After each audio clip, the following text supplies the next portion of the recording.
Hi, I'm Dr. Javi Goldberg, and I founded CyberSim.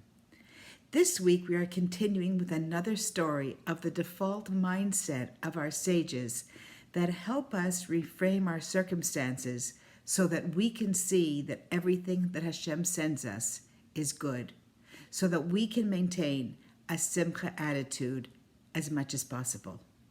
The Gemara tells us a story about Rabbi Akiva, that once Rabbi Akiva was traveling, and it came evening time, and he needed to put his head down somewhere and sleep the night. So Rabbi Akiva knocked on the first door of the town that he was passing, and he told the man what he needed, and the man said, not interested.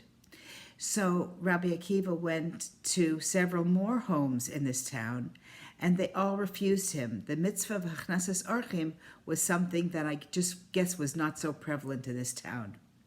Anyway, so Rabbi Akiva had no other choice, and he decided he had to sleep in the edge of the forest and make that his hotel for the night.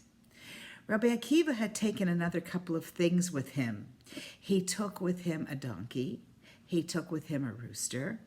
He took with him a candle, in addition to the scrolls of the books. In those days, books were scrolls, in addition to the Sfarim that he used in order to be able to learn when he had some free time on his trip.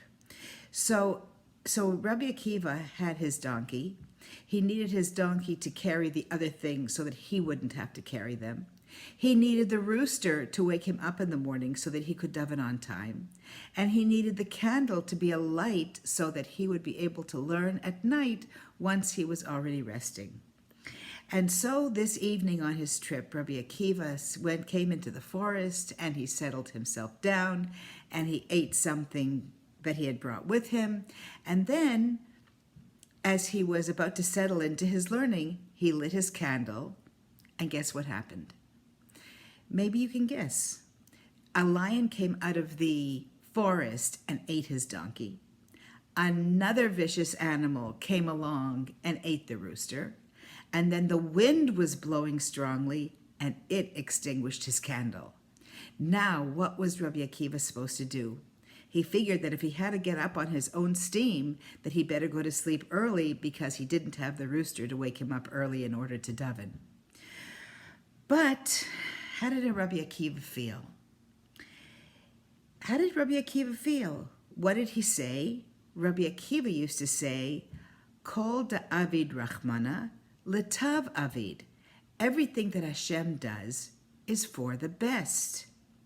In the morning, Rabbi Akiva was more educated. What does this mean? He saw that bandits had come during the night and had ransacked people's homes and taken them all away as prisoners. So then Rabbi Akiva began to think, well, if I had been in those homes, I would have been taken too. And if my donkey had brayed, or my rooster would have said cock-a-doodle-doo in the middle of it all, or the light, his candle would have been shining, then his place of his hotel would have given him away to these ridiculous bandits. And so I say that in the morning, Rabbi Akiva was more educated, because then he understood why that what Hashem had done the night before was good. He saw how it was good.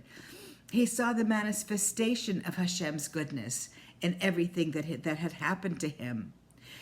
And so when he said, Kol da'avid rachmana letav avid, that whatever Hashem does is for the best, it means that I trust that everything Hashem does is for the best, even though I don't see it now. I don't see it now in these events.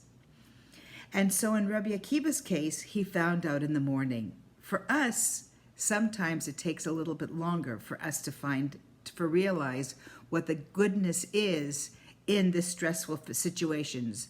But the more we say, Kol da'avid rachmana letav avid, that whatever Hashem sends us, it's all for the good, the faster we will be educated, so to speak, as to what is Hashem's master plan and the goodness that He is embedded in each and every situation that I face. And so, whether we are like Rabbi Akiva or on the level of Nachum Ish Gamzu, as long as we are on the path towards those lofty ideals of faith, we are headed in the right direction.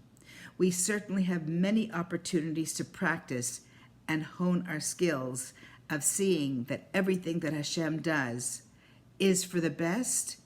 And if you're like Nachum Ish Gamzu, you'll say, in this event, I see the goodness in what Hashem does. Have a wonderful week, and please stay b'simcha.